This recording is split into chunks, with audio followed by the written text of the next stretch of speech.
Good morning, Surinder. Are you well? Good morning. Yes, I'm great, thank you. And how about you? Yeah, well, the trip down the M40 was quite easy, actually. It was a sunny trip. We're now sitting in the offices. For those who can see, we're sitting in the offices of Mr. Surinder Arora. Behind him is Heathrow Airport, and we can see an array of planes. And it's a nice, spacious office. So if you're listening in, we're sitting in a nice office.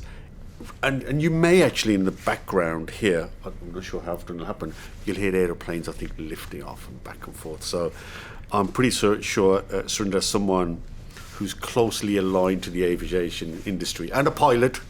I understand you're a pilot. You must love the sign of aeroplanes and the sounds of aeroplanes. I do. Obviously, from my flying days, my passion is aviation, and hence my office is right next to the northern runway here at Heathrow. And on my desk, I have the airband radio as well, where I can listen in when I've got a few minutes, and I can listen to the pilots and talking to the air traffic controllers, which is a bit of fun. So, Surinder, you came here 11, 12 years old, couldn't speak a word of English. And you then set upon a journey, which we're now going to look at, which led you to looking over, presiding, owning assets in excess of many billions. So I think for those who are listening in, you'll be intrigued how an immigrant who comes in 11, 12 years old, can't speak English, and ends up running an array of hotels across the UK. And it's fascinating. So we're going to start on that journey, Surinder. So let me take you back then. First question I normally ask everyone is, did you come from an entrepreneurial background? Was it that you were born in a family who were running businesses? Is that where you learned how to run a business? But your background was nothing like that. So tell us when you landed here. Was it at Heathrow, I assume? Yes, I landed at Heathrow on the 15th of April in 72 when I was 13, and my mum and dad came to pick me up with my brother, but because I'd been adopted by my mum's sister when I was a few days old, so I thought I was coming to England to be with my uncle and auntie. So they came to pick me up from the airport, and we went home to our 3-bedroom terraced house in Southall, and there my mum and dad and my brother were living with another Punjabi family, husband, wife and 2 children, similar ages. So there was 8 of us living in a 3-bedroom terrace house in Southall at that time. So you come into, and this might describe, they say entrepreneurs very adaptable.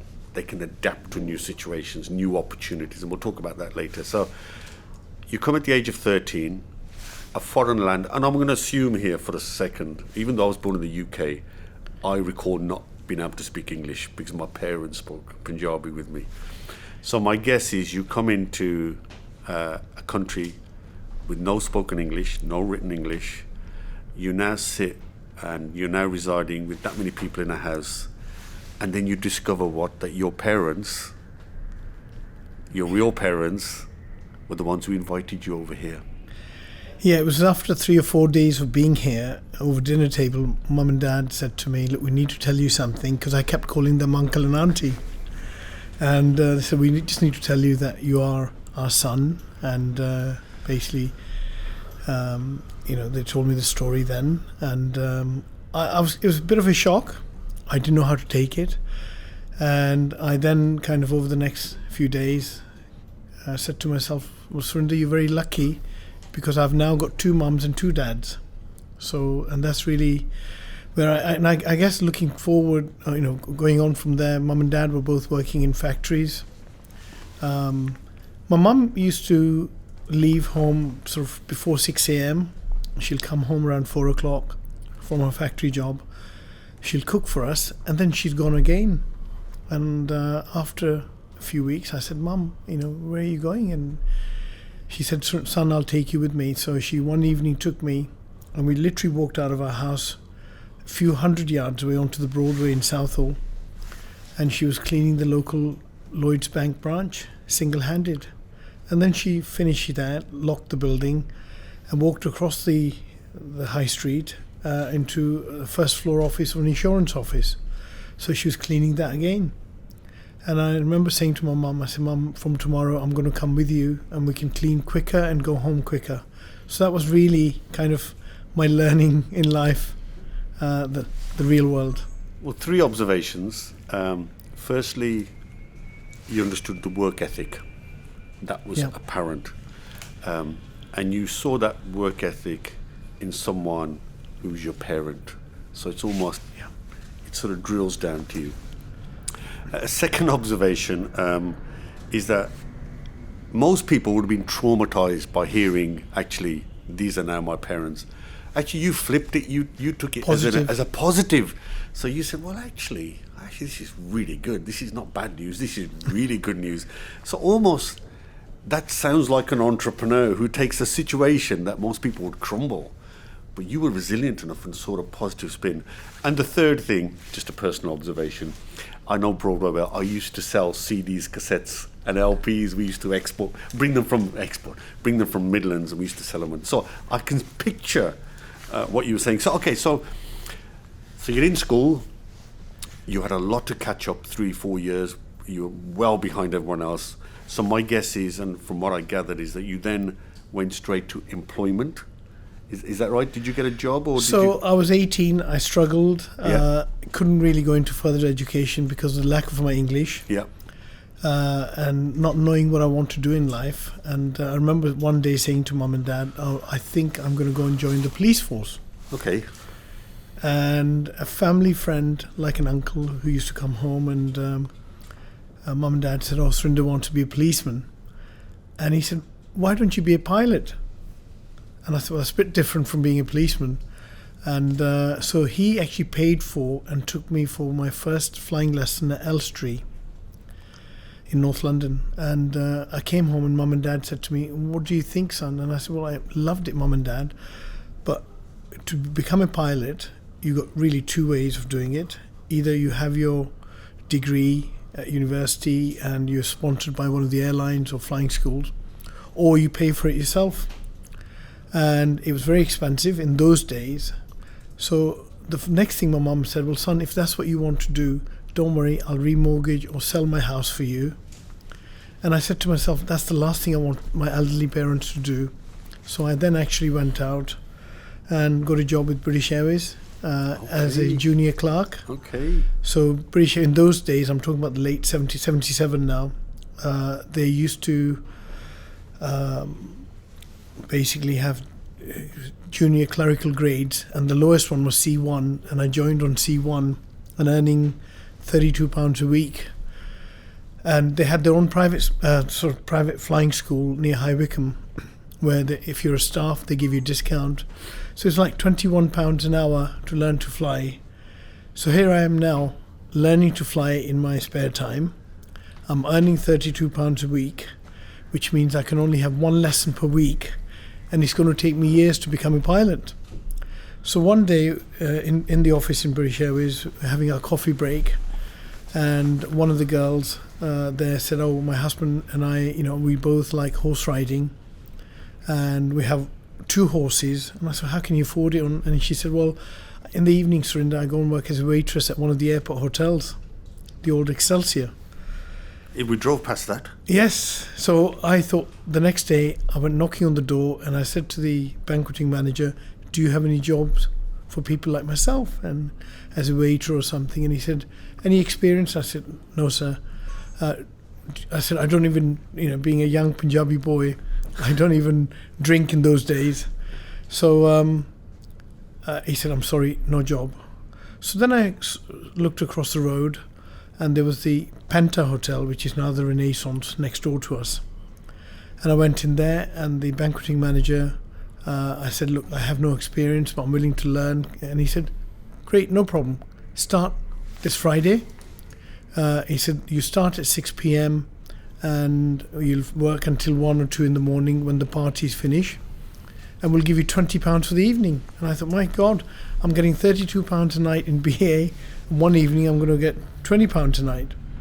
So I obviously, so I finished my work at 5:30 in BA, went to the Penta Hotel, put on my waiter's jacket, and worked there from 6 p.m. till 1, 2 in the morning. What I learned there again very quickly, that if I look after my tables, my guests, then I'll get tips. So I'll actually make, so, you know, after a few weeks, few months, I used to get the most tips because I'll work extra hard to make sure I look after my tables, my guests.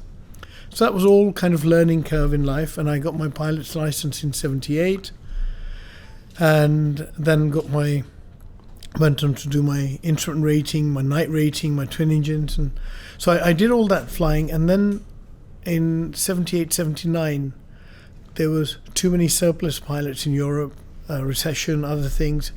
So I only got a job offer to fly wimpy construction people in the Middle East, their twin prop. And they wanted me to go and work there for 6-month contract. And I remember saying to Mum, I said, do I really want to give up my job security at British Airways in the office? And I'd moved up a little bit in the ladder. And we decided, no, I'll carry on working here. And then come at 82, and I always tease and joke with all my friends, I got married twice in 82.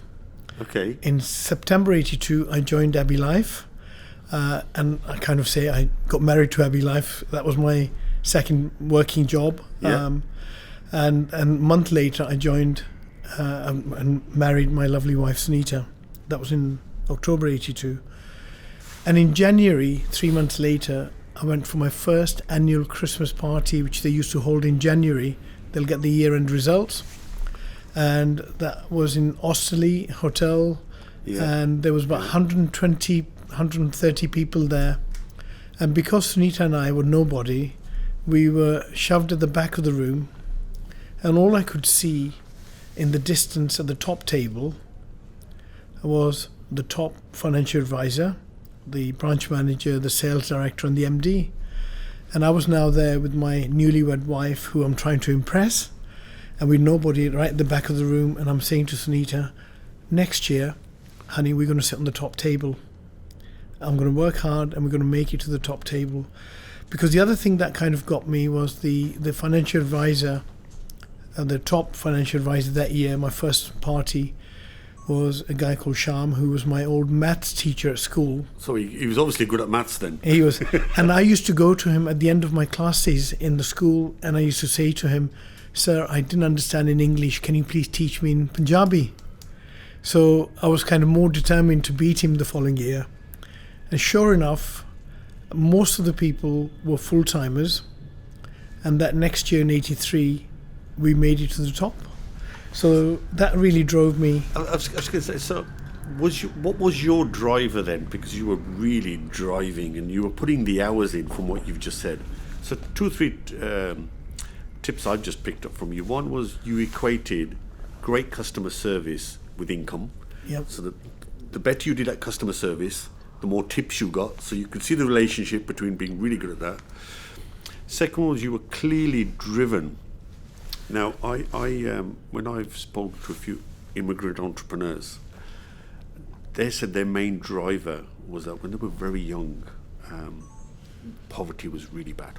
Yeah. And that was their driver, never to be in that situation where they grew up, really poverty-stricken, and they really wanted to do well, and that was their main driver. So what was your main driver? I mean, I've seen that one. I want to be at the top table. So what was your main driver, just to have a really comfortable life? What was your main driver at that point? Yeah, just always ambitious. I want to have a nice home. I want to make sure that we get the best education to the best of our ability to our children. Nice car. That's all. And right to today, I have the same ambitions. So I remember going to my training. It was only weeks training in those days, and there was another fellow who had joined Abbey Life on that same training course. And he was my ex-class fellow. Yeah. And he said, but I worked in Abbey Life last year, and then I left and I joined another company. Surinder, it's easy. In those days, there was no Financial Services Act, there was no FCA, etc. And he said, I worked here for a few months, then I left and I went to another company, and I got my clients just to cancel their policies and restart again, so I'll earn twice commission or 3 times. And I then, in my own mind, worked out very quickly, and it was that week, and I said to myself, I'm never going to work as, in life you get either hunters or farmers. Yeah. I'm never going to be a hunter, because you go for a quick kill, but you lose your name, your reputation. Yeah, Let's actually put the investment in, the time and the investment. And people in those days will be doing so many cold calls, writing to people, phoning people that they don't know. And my 11 years in Abbey Life, I never ever made a single cold call. So I would say to my clients, if I look after you, will you look after me and get me some leads of your other friends and family, your neighbours and so on? And that really, to me, was working as a farmer, and that paid off in the long term. Wow, so I love that. So your business, your income grows through relationships, building relationships. And my guess is, and we'll talk about it a bit later, is I assume at this point you start to understand the importance of numbers and making sure the numbers marry, so that when you look at projects further down the line, numbers play. Because 85% of business go bust because they don't look after their numbers. So let's fast forward then. So you're a pilot. You've now rusty pilot now. Yeah, you've now worked at BA. You now have worked in hospitality. You now have moved into an advisory role at Abbey. So you're working really hard. What then triggered where, instead of working for someone, being accountable to someone, actually you became your own boss? What triggered that rolled into entrepreneurship? Well, I guess working in Abbey Life taught me something, that you actually, it's the more effort you put in, the more rewards you get. And you're working kind of for yourself, because there's no fixed salary or anything else. Yeah. So in those days, my typical day, the good thing working at the airport, because it's a 24-hour operation, I went into shift work instead of day work. And most of the youngsters in my office hated doing early shifts or weekends, because they want to get up late and don't want to work weekends. So every month we used to get our rota come out in BA, and people would come knocking on my door and saying, can you do my early shift? Can you do my early shift? So my early shift in those days would start at 6:30 and finish at 2:30. And I'll then go to the Abbey office at 3 o'clock or whatever in the afternoon, do my admin work, do my calls, my appointments, people that have been referred to. And then I will ring my dear wife or mum from the office. There was no mobile phones. And I'll say, I'll be home in 20 minutes. My dinner would be ready on a tray. I'll literally be at home for no more than 10 minutes and I'm gone. And then I will come home probably the earliest around 11 p.m. after seeing clients. I remember and then what I would do is I will do as many early shifts as I can do. On a Saturday, I will do an early shift, so I could go and be referee a football match, which is what I used to enjoy. That's on a Saturday, so I'll do early shift and then referee football. Sunday, I will do a double shift in BA, early and a late.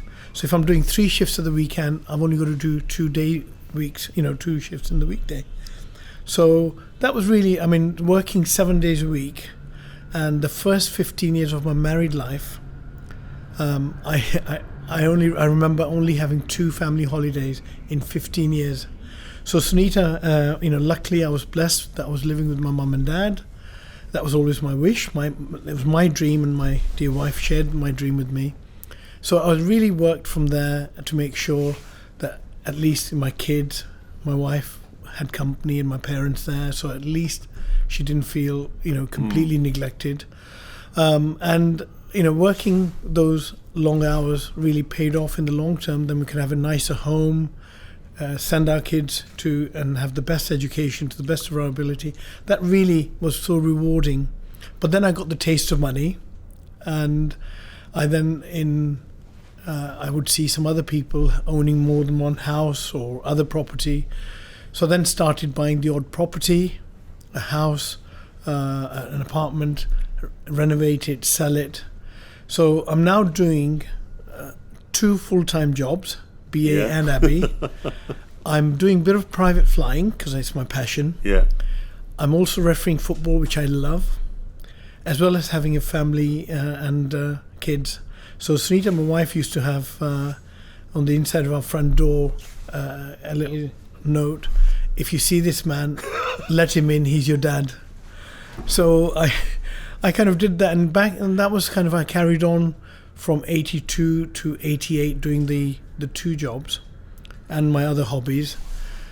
And I used to say to Sunita and my mum, oh, I can't hack it in 86, 87. I want to give up. And they said, no, son, don't give up your job security in BA. It's a great company. We get free flights and all the usual stuff. And it was 88 when I really couldn't hack it anymore. And I was now going into property investment quite a bit. So in 88, I didn't tell my mum and my dear wife. I rang them in April from BA, and I said, Mum, Sunita, I've resigned after 11 years at BA. So, they were a little bit upset with me, but they understood that I was kind of... And my dad used to say to me, and the one thing he used to say to me, son, don't burn yourself out too much, because otherwise, you need rest, your body needs rest. And now I kind of feel it. People say, as you get older, you need less sleep. I need 8 hours sleep. Mm-hmm. So that's the only thing. But, looking at the pros and cons, I'm very lucky.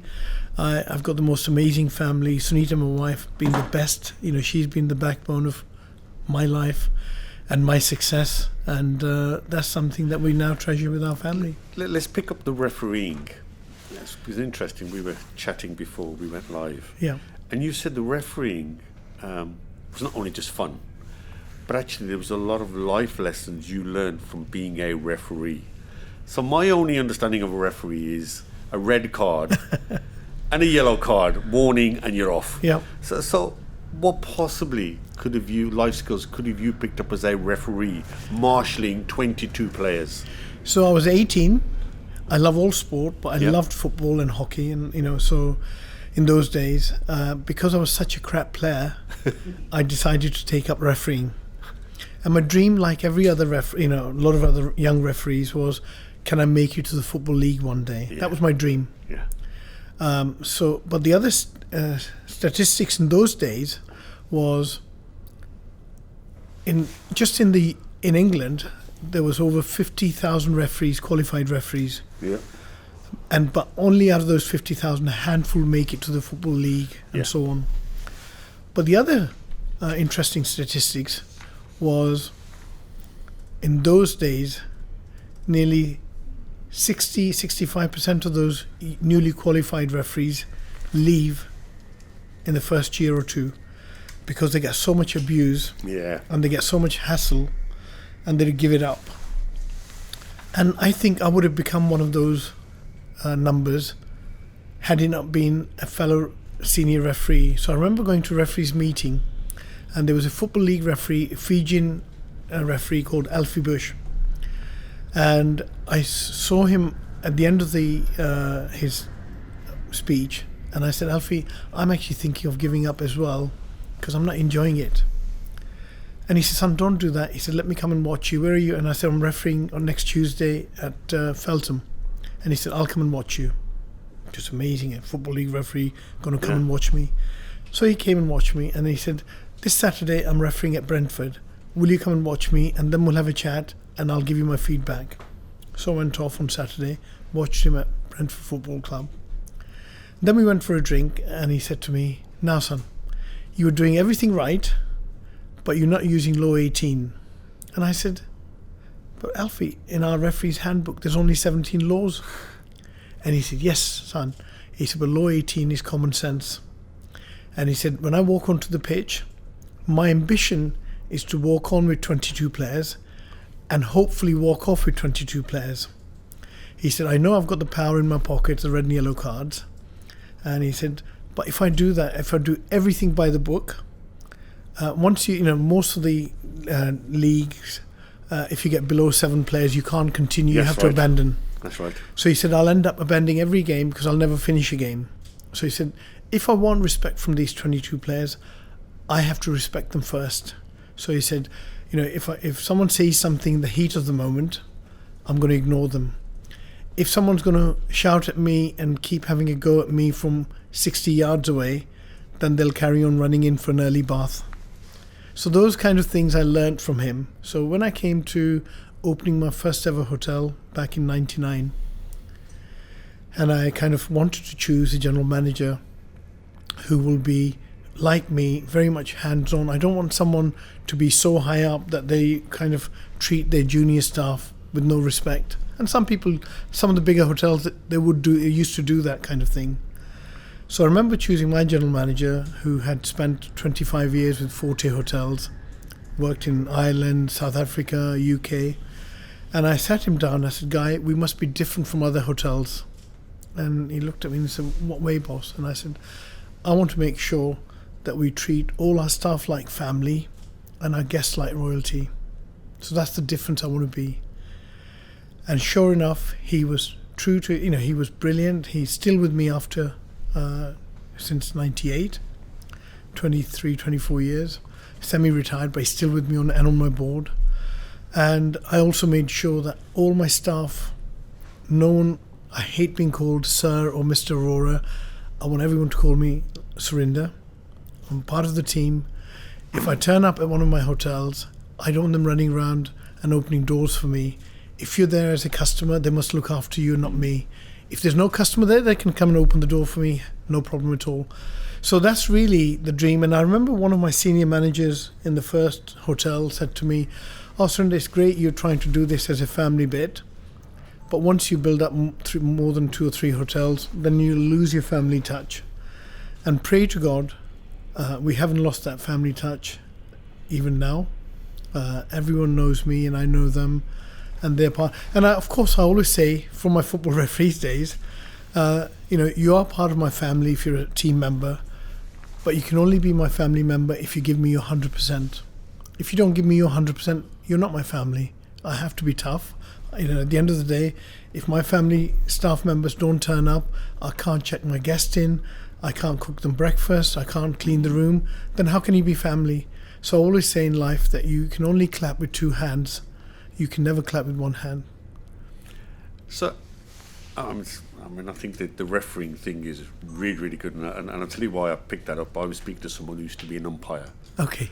And he said, I said, "Gosh, you must be brilliant to watch the flight of the ball, the way it hits the bat." And he said, no, that's not my main problem. I said, "Well," he said, "that's the easy bit." He said, "The main problem is getting the respect of the 11 players plus the 2 batsmen out on the pitch." So actually he's saying exactly what you said. Yeah. That's what it's based on. Now, moving forward then, so you've gone into property, but it's a shift. To shift from property to hospitality is quite a bit to do. Yeah, that's where I've always said that a lot of people, there are a lot of good people, a lot of successful people that are great strategists and entrepreneurs. I'm probably different, and like a lot of other entrepreneurs, that I'm actually more of an opportunist. Okay. So one day I was going from my gym near Heathrow on Bath Road. I was driving home and I saw these 4 houses for sale. And I thought I'll just buy them because I love property. Yeah. So I bought the 4 houses. They were derelict, hadn't been lived in for over 15 years. One of the houses even had a garage in the back, which was overgrown. So I didn't even know that I was getting a garage as part of the deal. Okay. So we renovated them. Then I said to my dear Sunita, I said, "Should we rent them, sell them?" And then came up with this crazy idea. And I said, "Honey, there's a lot of hotels around Heathrow, but there's no guest houses. There's no B&Bs. So not everyone wants to pay and stay in a hotel. Why don't we actually open up a B&B? Well, crazy, but let's do it." So we opened up the guest house. Didn't even know. Some people, laugh now, and we decided to call it HSA. And some of my friends will say, "What does that mean, Surinder? Yeah. Is it House of Surinder Arora?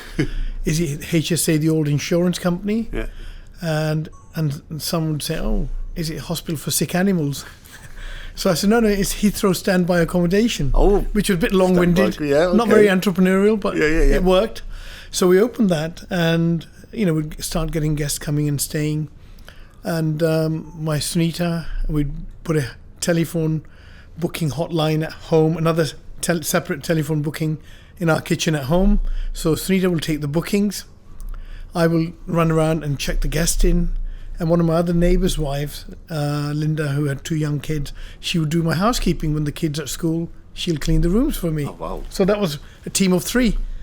And it worked really well. And a lot of the crew from British Airways used to come and stay in our guest house, because when the airline's paying for it, they have to stay in a 4-star hotel. Yeah. But when they're travelling, commuting themselves, not everyone, because they stay in posh hotels all the time, so they're happy to stay in a B&B. And it was right opposite the crew centre. So that's really where it started. And a lot of the crew will come in and stay in our B&B and say, oh, I love New York and I hate Heathrow. And I said, please tell me, why do you like New York? And why do you... Well, New York, the hotel's owned by British Airways. And we go in and we get treated like royalty. We get good service, good security. Heathrow, we stay at different hotels. And because the airlines don't pay the full rate and we get treated like cattle class, we don't get good service, we don't get good security. So by which time I was acquiring the other adjoining properties. So I bought the other houses. I bought a little office building behind. And then I thought of this idea, well, why don't I actually approach BA and say, would you be interested if I build your crew hotel? So I didn't know anyone in crew department. I remember sending a letter, delivering delivered letter addressed to the hotel contracts manager, saying, I own the land opposite your crew centre, and would you be interested if I build your crew hotel? So I get a call out of the blue, not expecting to hear back at all, saying, come and give us a 1-hour presentation next week, whichever day. So I didn't know what to do now. I was a bit nervous, not expecting. Well, I need to take someone with me. So I took Saeed, who was an architect from Bangladesh, but he built my extension at home. Right. And off we go. And within 20 minutes, BA realised these 2 jokers haven't got a clue. And they politely walked us out of their offices. And, we'll come back to you. Well, 2 months later, not heard anything.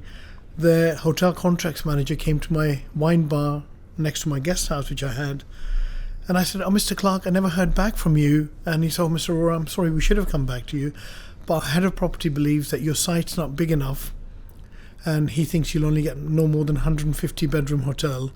And because we need up to 400-500 rooms, and unless you get minimum 200 bedroom hotel, it's not worthwhile us moving from other hotels. So I said, suppose if I get planning, will you deal with me? He said, well, we don't believe you'll get the planning, but if you do, come and talk to me. So I fought hard. Originally the planners had said, go away, 140 rooms. We worked very hard over the next 18-20 months, and we finally got planning for a 270 bedroom hotel. So off I go, running back to BA, and the head of property was there, and he's obviously quite disappointed or peed off with, he'd said no more than 150. And so he then looked out of the window and he said, but you haven't got a hotel, Mr. Arora. I said, no, I'm going to build the hotel to your spec. And he said, no, we're British Airways, we can build our own hotel. Yeah. And then I got really the hump, and I got up and I said, thank you, I know you're huge, you British Airways, but I'm going to go and build a one-star bedroom factory, a budget hotel, which will be no good to you and your crew, and I'm never going to sell the site to you, goodbye. And I walked away, and the next day the head of hotel contracts got in touch with me and said, look, obviously don't know what went on yesterday, but he said, can I just ask, are you asking us to put money in? And I said, no, I'm just saying. He said, what do you need? I said, I'm looking for you to give me a contract. And he said, but you, Mr. Arora, don't have a track record. You never built a hotel. You never run a hotel.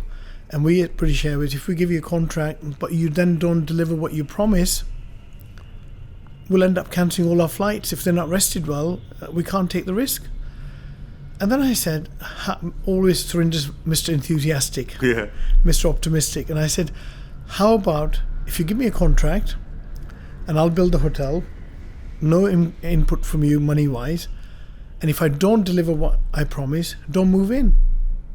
I said, that's good for us because we can walk away. My banks didn't like that one bit because that's a risk for them. Yeah. But in the end, we got over it. Long story, but we got over it. And even my own bank manager at that time said to me, Surinder, you're mad. Why the hell, the big hotel chains will pay you millions for your land and what you've got planning for, why do you want to risk it? Because construction can run over time, over budget, and you could end up in a council house. And I said, Tom, that's the challenge. So I took on the challenge, knew nothing, and I just learned as we went by. I remember bringing Lang's construction on, and I said, I want American cherry doors for my bedroom doors, and they said £700 per door. And I said, I'm not going to pay 700. I thought, well, I can go to B&Q and buy a door for 80 quid, but not realising you need fire check doors, you need the electric locks and all that. So I went out and I found a company in Cambridge and did the deal at £380 a door. So a lot of DIY, a lot of learning, but we delivered that hotel 2 days early and under budget. So that was really the start of my kind of story and success from there. So really, despite the objections, despite the lack of experience, and that might have helped actually, because had you had the experience, you might have thought, actually, this is too big. Yeah. This is just too big. So ignorance sometimes is bliss, because you just do it and the enthusiasm gets you through. So I tell you, the other extraordinary thing is you had the gumption to go to BA, and BA is a big brand now. It was a big brand then. But you had the gumption to go to BA, not be frightened by facing a big corporate, and that requires a high level of persistence, resilience, and really abundance. Your mindset was that I can do this. Yeah, I will say to your listeners one thing that I learned again through football refereeing. Yeah. That the first time I remember refereeing the reserves of QPR, and they were like, and even people like Stan Bowles was playing in that team. Yeah. And I, as a referee, made so many mistakes. My legs were like jelly, because I'm thinking, I'm walking onto the pitch, and I've got these big stars on the pitch, and I was so dead nervous. So again, I spoke to another fellow senior referee, and he said to me, Surinder, next time don't ever do that. When you walk onto the pitch, ignore them, and don't say the big stars to yourself. Just treat them as 22 kids. And if you treat them as normal players rather than the big David Beckhams of this world, we're all human beings. So never really be put off by whether I'm going to go and talk to the CEO of British Airways or HSBC or others. I'm just talking to a human fellow being. So my guess is you built this hotel on budget, within budget, on time. You got the contract, I'm assuming. Yep. So that's going great. A lot of people would stop there and say, I'm happy with my lot. But you didn't. So what was the next step then? So pray to God, it was such a huge success that within 6 months, BA said to me, really love what you've done. The crew were over the moon and they needed more rooms. So they said to me, can you build another hotel for us at Heathrow? Oh, wow. And by the way, we also would love another hotel at Gatwick. Oh, wow. And I said, okay, so what I'll do is at Gatwick, as an example, instead of me going out and buying the site or choosing the site that may not be right for you, why don't you guide me where you'd like to be within a mile radius? So I showed them a few sites and said, we like this site. So I bought that. And then they said to me, well, our requirements in those days are about 150, 160 rooms a day. And by the way, we'll also bring in our partners, American, they've got a similar requirement. So I said, okay, I'll go and build a 300-bed hotel. And we started building the hotel in 2000. We opened the hotel on the 5th of November, 2001. That was weeks after 9/11, the tragedy happened. So the one thing where I really got, not naive, I mean, BA were they knew what they were doing, a bit more than I did. Yeah. And they had promised me that we will give you all our business, we'll guarantee you all our business. What they didn't promise me was number of rooms. So their rooms fell below 30 instead of 150, 160, and so did Americans. So I've now built this hotel, spent, 25, 30 million, where I had assured my bankers that BA are going to have 300 rooms between BA and American. My hotel is 95% full, and now I've got 20% full. So that's one of those low points in life, and that's where I always talk about life being valleys and hills. And a lot of people will say they're winners when they're on top of the hills. But to me, the real winners in life are down in the valleys and pushing themselves up. So then said, well, actually, we now need to look at other airlines and other normal non-airline business. Yeah. So then started looking at the likes of Delta and Northwest and started talking to those airlines. And they said, no, all our crews stay in Brighton, because the airlines, when they've been flying long haul, they need to be in a town centre location, not at an airport location. And most of those crews love Brighton because it's beach, restaurants, shops and everything else. So try and convince them to come to Crawley. And I remember how many trips did I make. I used to drive myself to Brighton, bring the crew over to Crawley, show them, and obviously, but then the big difference again, selling, I wouldn't say negative into positive, but actually making something positive. And I'd say to the crew and their companies, well, you now are sending the crew on a coach from Gatwick to Brighton, 30 to 45 minutes journey. Is costing you, whereas you can bring them 10 minutes into Crawley. It's a town centre, restaurants, bars. So remember one of the airlines in those days, Delta, where the pilots were heavily unionised and the cabin crew were less unionised in those days. So the airline decided, well, we're going to save money and it's better for us, so we'll send all our crew, and the pilots, we're not moving. So the cabin crew moved to our hotel. They kept the pilots in Brighton. And the crew, when they board an aircraft, they're talking to each other. And the crew are saying, gosh, I love the Arora Crawley much better than the Hilton in Brighton or whichever hotel they're staying in. And within a month or 6 weeks, the pilot said to the company, can we move to the Arora in Crawley? So again, that became positive. And within 3 years of opening that hotel, at the worst time, my management team was saying, can we have more rooms? So we built an extension of another 120 rooms. And that's when the journey all started. And of course, you recognise quite quickly you've got to diversify your income. Don't rely on one or two people. And some people do that, and then, of course, it comes back to bite them. Okay, so then now you're doing a lot of work for BA. You're now doing a lot of work for other airlines. Then you start to roll out more hotels.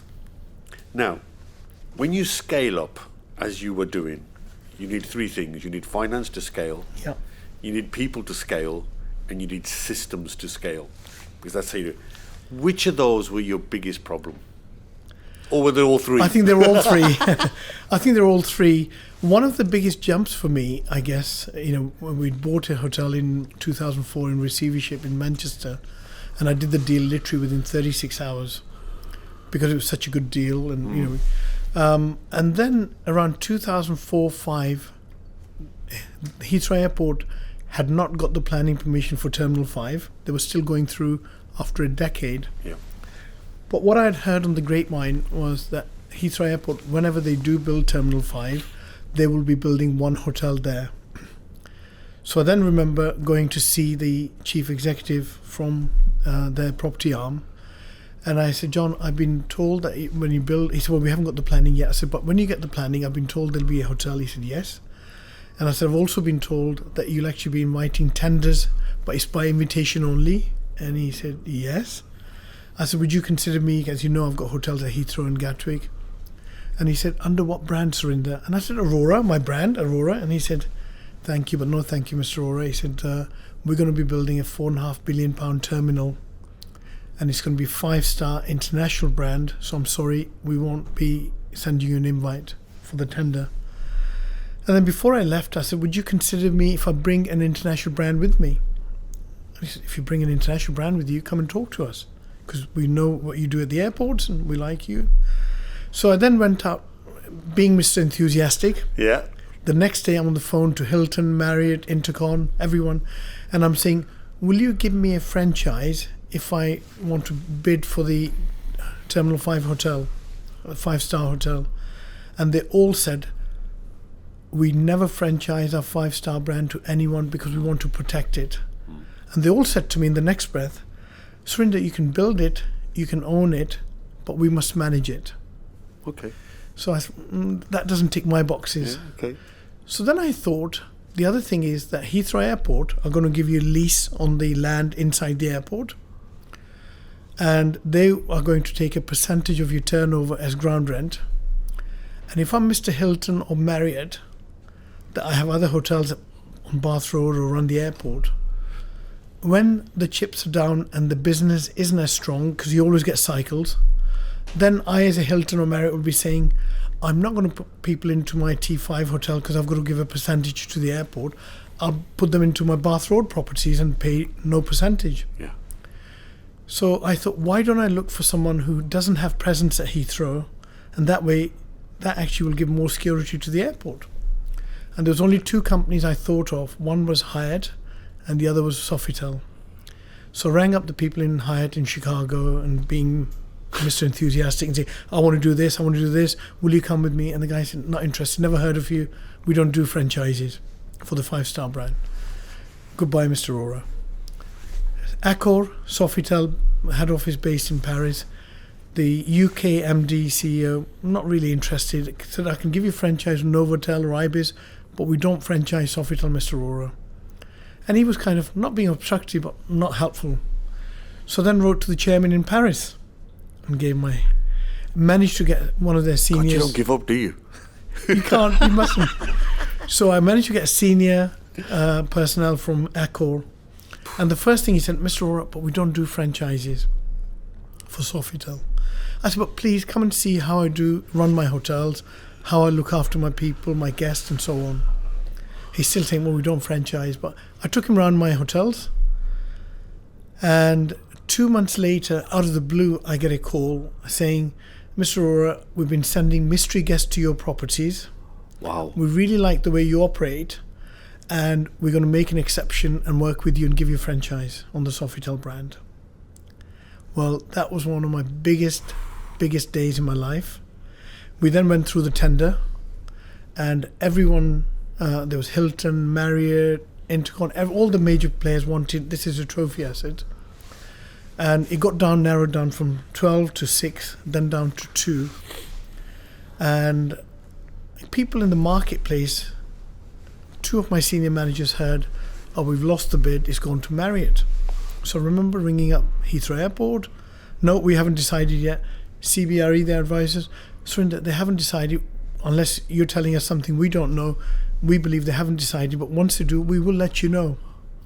So a few weeks later, I was in Scotland, and we were driving towards our hotel after playing golf, and I'm approaching the roundabout near the hotel, and I get a call from CBRE. Surinder, I've been trying to ring you all day.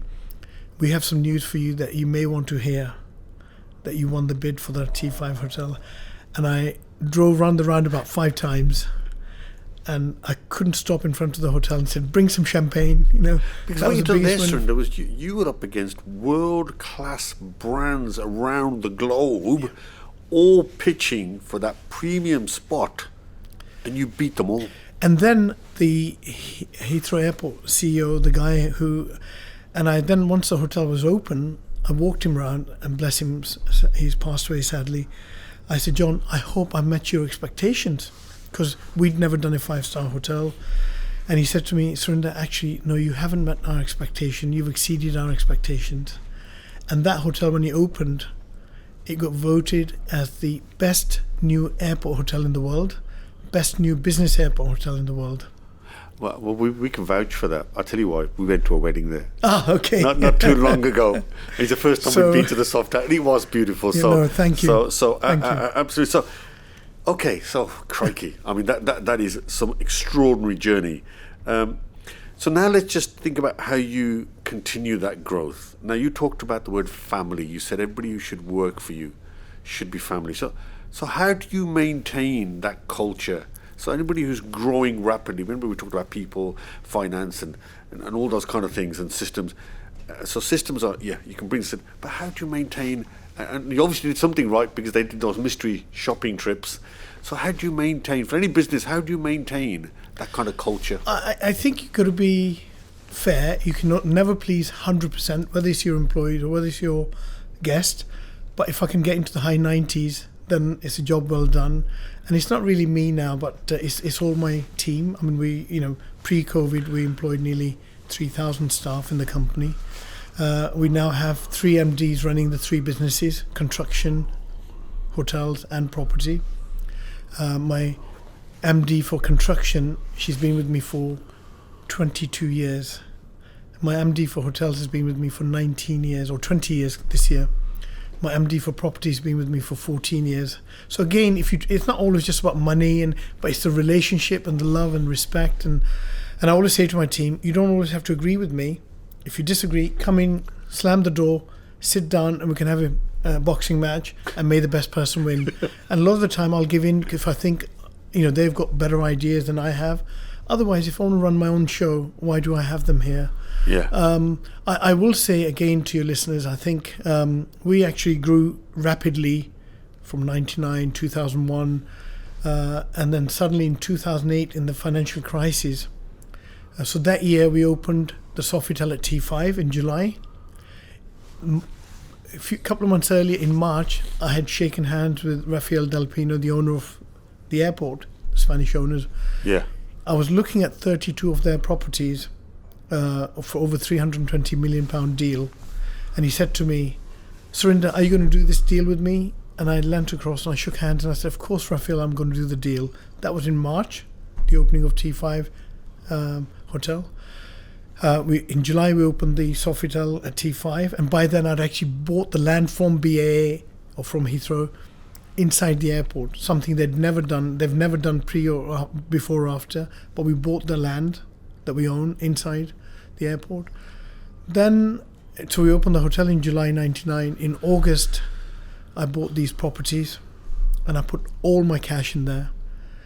4.5 months later, the whole world was in crisis. Yeah. So I then look back and suddenly the banks were calling default on me, in breach and everything else. And that was really one of the lowest points of my life. I remember one night, wake up at 2 o'clock in the morning, not sleeping, and Sunita just sleeping next to me, and I'm, so many tears.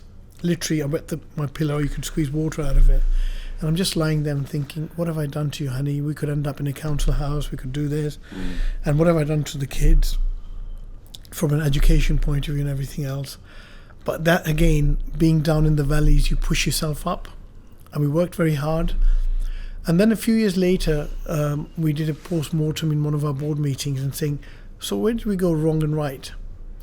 And I guess that's where, when I say I went wrong, I had a very good finance director at that time, sort of pre the crisis, who'd been with me when I only had a business worth, turning over less than 15 million. And now we had over £1 billion worth of assets. That's right. But we had a lot of debt. Yeah. So looking back, he, poor guy, was out of his depth. So I kind of got it wrong that as if I'm flying a 4-seater plane, I won't be able to fly a 747. So the business had outgrown him. So it wasn't his fault. He was a good guy. So I then, in 2008, 9, I thought about it. And I brought in my CFO from PwC. A lot of people said, oh, you don't need someone of that caliber paying that much money to your CFO. And then every year, every day, every week, I wake up and say, that's the best investment I made in the business. So you get what you pay for in life. And I think this is where, now I'm doing that succession planning for the last couple of years with Sanjay, my son, who's in the business, and making sure that he has a team around him. And so if you've got somebody sitting in front of you and you want to recruit them, what's the one thing you definitely look for in recruiting? And you say, this is the person. What's that one thing? I'm very different in some ways. I hate the corporate world. Okay. And the reason why I hate the corporate world is it just frustrates me too much. There's too much red tape. There's too much money wasted. So when Carlton, my CFO, joined me, or any of my people joined me from large organizations, I say to them, they have to work in our family business. So if I just go, whether you look at my table or my piece of paper, from left to right, left was Surinder, one-man band. Yeah, yeah. Right is the corporate world. Yeah. I want to be in the middle. So I want to have all the best practices of the corporate world, but I just never want to turn into a corporate world. So the people who actually work and successfully thrive and grow in our company is if they treat the business as their own business, their own money, then they will actually make sure we run it efficiently. We don't want to cut corners. We want to run an efficient ship.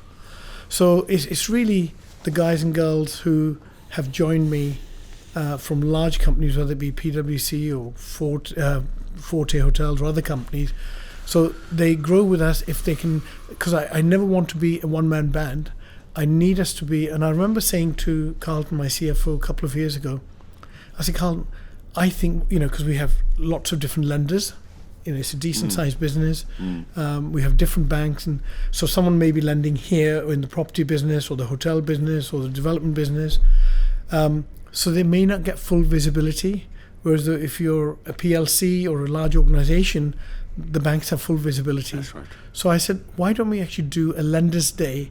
We call all the lenders in one room. It may be nothing to do with them. We have nothing to hide, but let them actually see where the group, and that's where, pray to God, the lenders, because they have full visibility and they've been so supportive, and they say, well, actually, we like working with these guys.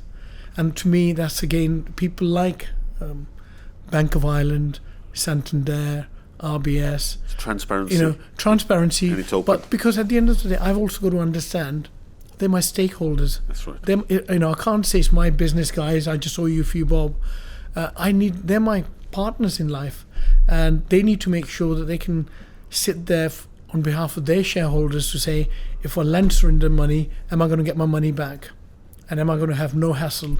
So it's working on those long term, again, working as a farmer. Farmer.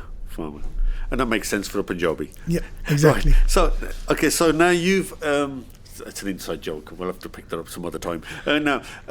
So you've been through peaks and troughs. There's been some dark moments, and in 2020 was a dark moment for the globe. Yeah. Everybody. Yep. It was even more acute for you because you're in the hospitality game, and your hospitality business is linked to aviation, so it's a double whammy.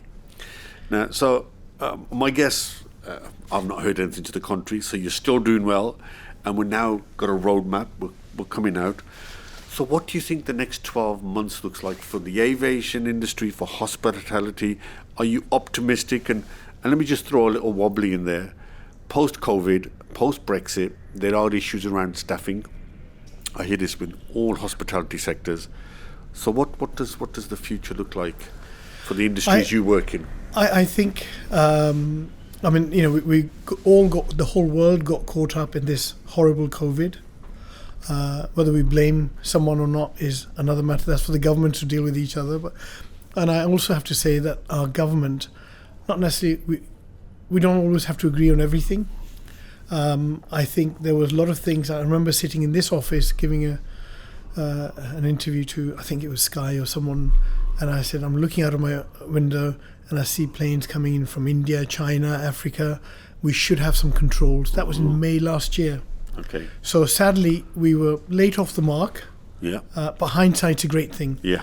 I think Rishi Sunak, our Chancellor, is doing an incredible job. I mean, for someone so young to actually come in and within weeks of being hit with this horrible crisis, I still right to this day don't agree that we should have been paying people at 80% furlough monies, because sometimes if you make it too easy, people now don't want to come back to work. Yeah, that's right. And then I think, it really, of course, don't be inhumane, do look after people.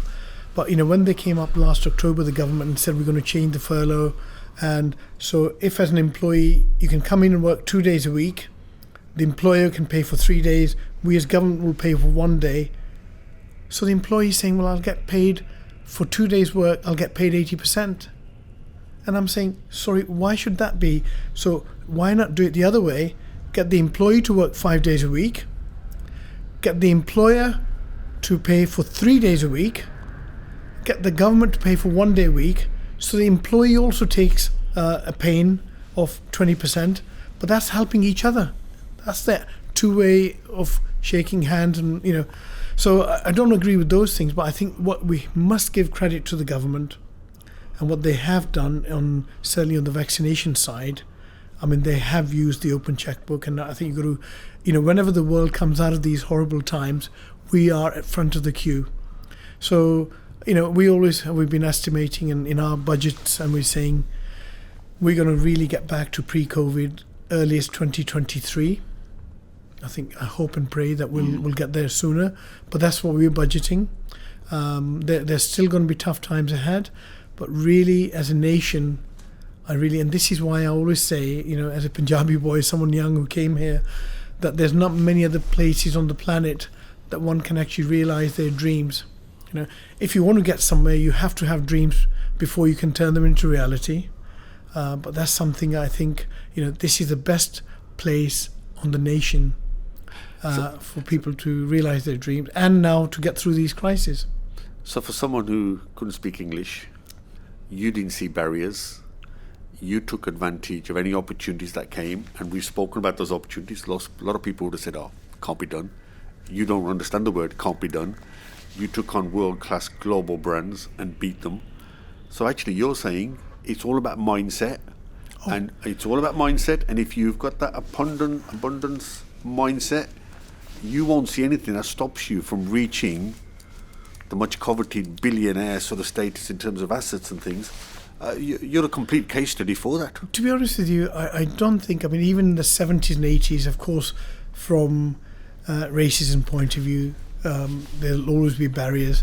But you don't in life, either you can sit there and keep worrying about negatives, or you can just think the positive, or think the impossible, think and say, well, what can I, even if I have to work twice as hard as someone with a different skin, it doesn't, when I opened my first ever hotel, I remember calling Guy Morris in 99.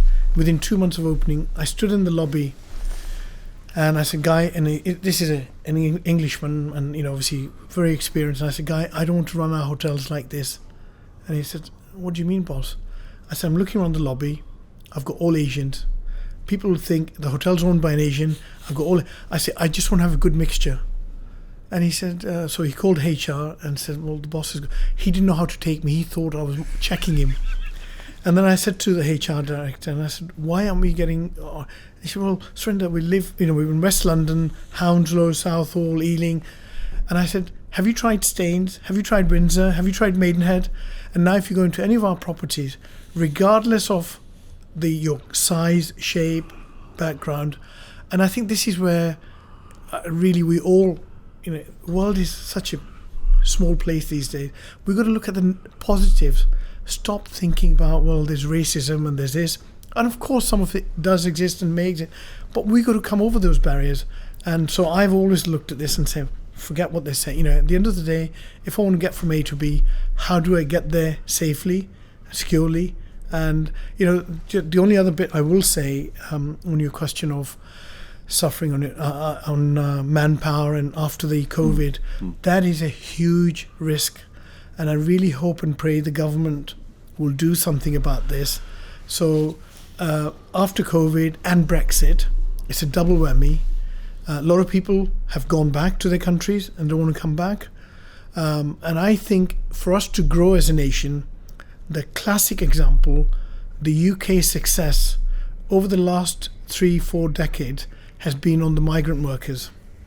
And I think the government have really got to wake up to this reality and say, how do we make it work? And one of the things I've been saying, and I personally don't agree with the government welfare system, because when you look at those poor people, whether they be in Calais or Greece or other places, and you ask people and say, where do you want to go? I want to go to London, I want to go to the UK.